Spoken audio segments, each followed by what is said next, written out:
पुणे पदवीधर निवडणुकीसाठी नवीन मतदार नोंदणीसाठी सांगली येथे प्रवक्ते संतोष पाटील यांच्या नियोजनाखाली सुकुमार कांबळे सर, शंभूराज काटकर यांच्या शुभ हस्ते पदवीधर व शिक्षक मतदारांचे फॉर्म भरून मतदार नोंदणीचा शुभारंभ करण्यात आला।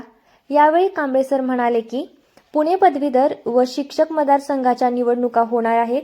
यामध्ये काही विशिष्ट लोकांचा सहभाग पूर्वी असायचा, परंतु ते आता पश्चिम महाराष्ट्रात विशेष करून सांगलीकरांनी मतदार नोंदणी करून ही मक्तेदारी मोडून काढली आहे।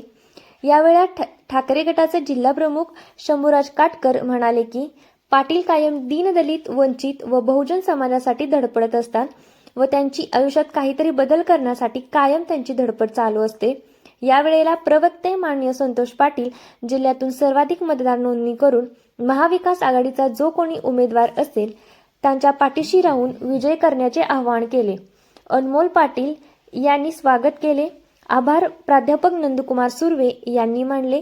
यावेळी दत्तात्रय पाटील, महादेव शेळके, रोहित अगंडगिरी, श्रीकांत कोळीगीर, M.K. कोळेकर, खुदबुद्दीन मुजावर, स्वप्नील शेटे, सुशांत कदम, ज्ञानेश्वर केंगार, प्रदीप भोसले, अनुराधा शेटे, प्रणव शेळके व मान्यवर उपस्थित होते।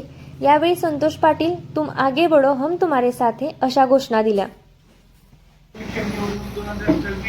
जे पदवीधर आहे, जे शिक्षक आहेत, त्यांची नाव जागे येण्यासाठी आहे। कुमार कांबळे सर, आपल्याला या ठिकाणी संतोष पाटील सरांसाठी महाविकास आघाडीतर्फे उमेदवारी मागायची आहे। पुणे पदवीधर आणि शिक्षक मतदारसंघाच्या नोंदणी संदर्भातली बैठक पार पडली। काँग्रेसचे प्रवक्ते संतोष पाटील यांनी आज या छोटेखानी बैठकीचं आणि फराळाच्या कार्यक्रमाचं आयोजन केलं होतं। डेमोक्रेटिक पार्टी ऑफ इंडियाचे नेते आदरणीय सुकुमार कांबळे सर यांनी या बैठकीला मार्गदर्शन केलं आणि हे मार्गदर्शन करत असताना सभासद नोंदणी, मतदार नोंदणी कशा पद्धतीने करायची आहे, पारंपरिक या मतदारसंघावर विशिष्ट लोकांचा, विशिष्ट जातीचा आणि काही लोकांचा हा प्रभाव होता।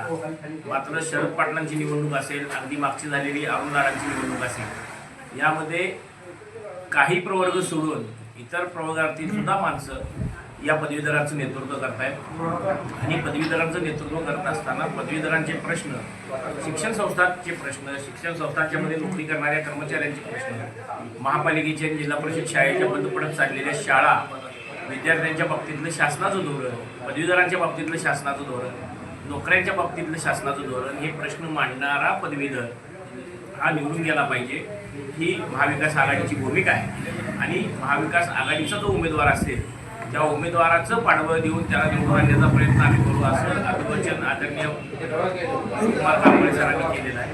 आणि सर्वांनी मिळून आम्ही संतोष पाटलांचं अभिनंदन करतोय। येत्या 6 तारखेला ही नोंदणी थांबते आणि त्याच्या आधी ही नोंदणी करणं गरजेचं आहे। ऑनलाईन पद्धतीने ही नोंदणी चालू आहे। ऑफलाईन पद्धतीने नोंदणी करत असताना राजपत्रित अधिकाऱ्याच्या सही शिक्क्याच्या ट्रू कॉपी करून ती नोंदणी करायची आहे।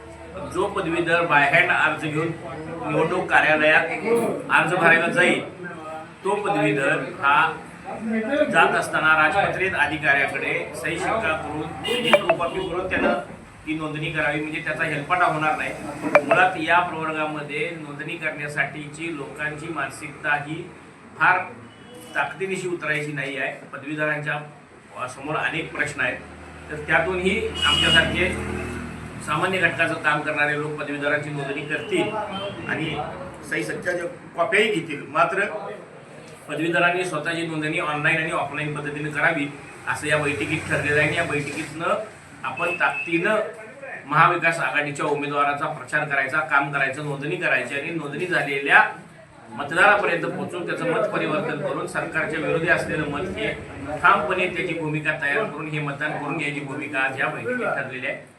या बैठकीत हे सगळं करत असताना सांगलीतून लीड संतोष पाटलांनी घ्यावं असं आवाहन सरांनी केलेलं आहे। त्याबद्दल त्यांचं मी अभिनंदन करतो आणि सर्वांना दीपावलीच्या शुभेच्छा।